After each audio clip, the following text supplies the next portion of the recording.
Non basta la doppietta di Tanaglia al volitivo Villafranca per frenare il rullo compressore ribelle. Giù Bernacci, modulo a specchio per entrambe le compagini che si presentano con un 4-4-2. Pronti via ed è già tempo di aggiornare il tabellino. Graziani innesca Rodriguez che entra in area, sterza e deposita sul secondo palo. Ribelle 1, Villafranca 0. 2 minuti più tardi nuovamente a segno i padroni di casa con Graziani, ma la rete viene annullata. Appuntamento con il gol dunque rimandato al minuto 25 con Boschetti che va via a Cissé e col destro infila Cantamessa. Ribelle 2, Villafranca 0.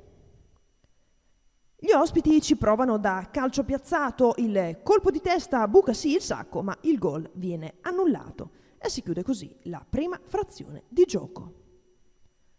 Ad apertura di ripresa stessi 22 in campo, ma al 14° la ribelle triplica.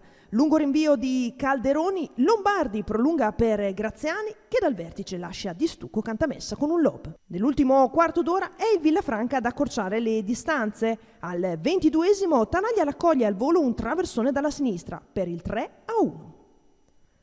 Una manciata di minuti dopo è Iorio ad entrare così su Bamonte, cartellino giallo, il secondo e dunque espulsione. Villafranca in 10 uomini. Al 33° occasionissima per il poker, Graziani mette al centro per la corrente Ruffini, il cui piatto sfila però a lato.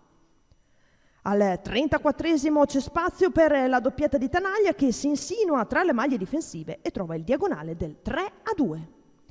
Questo dunque il risultato finale per una ribelle che si mantiene in zona playoff.